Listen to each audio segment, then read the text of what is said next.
We are following a developing story from overseas. The International Crime Court has issued an arrest warrant for Russian President Vladimir Putin for war crimes. He is charged with crimes related to the forced deportation of Ukrainian children to Russia. That essentially means authorities would have to arrest Putin if he traveled to countries where ICC jurisdiction is recognized, further isolating him as the war in Ukraine grinds on.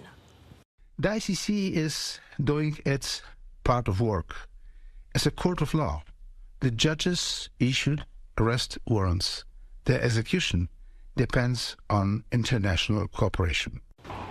An arrest warrant has also been issued for Russia's Commissioner of Children's Rights. A Kremlin spokesman calls the warrants outrageous and unacceptable. And here now to help us understand this move is political science professor Stephen Caliendo of North Central College, who joins us now. Professor Caliendo, thanks for being here.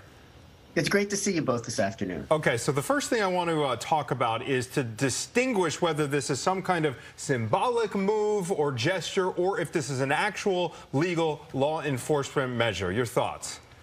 It's both of those things. I think immediately it's quite symbolic. I think it's going to be difficult, for instance, at the upcoming G20 meeting, for instance, for world leaders to sit at a table with Vladimir Putin, to have these conversations. We may see some boycotts. Certainly, given where we are today, Russia's position with the International Criminal Court, nobody's going to be turning him over anytime soon. But Vladimir Putin won't be in power forever. And so the rest of his life, he's going to need to be looking over his shoulder with respect to this. So we know that Vladimir Putin is charged with war crimes. Can you explain exactly what those charges are and what they mean? Part of the Geneva Convention says that you cannot move civilians out of one territory into another against their will. And then there's special considerations also in the convention for children.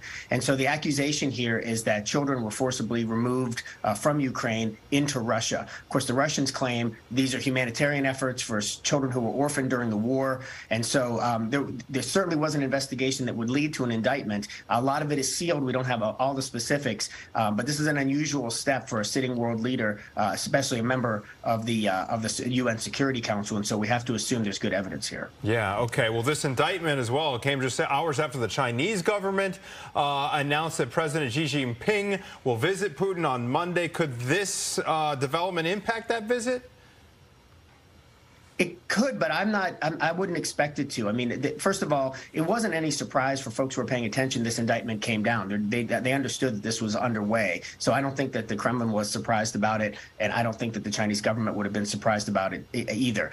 There is some symbolism, but remember that these are being pitched as bilateral discussions that have broader implications. That means that there's an assembly of powers that are pushing against traditional, what has become traditional Western power, and so solidifying that is a bigger issue. So I don't know. I can't imagine that the meeting will be canceled. Professor Caliendo, Ukrainian officials have called this, quote, just the beginning. What other actions can be taken to end the war in Ukraine?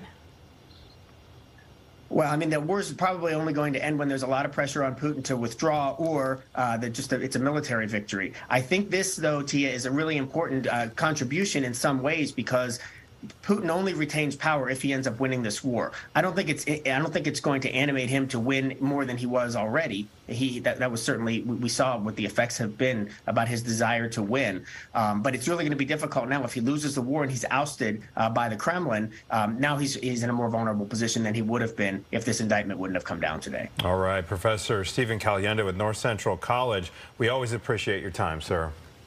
Have a great afternoon. You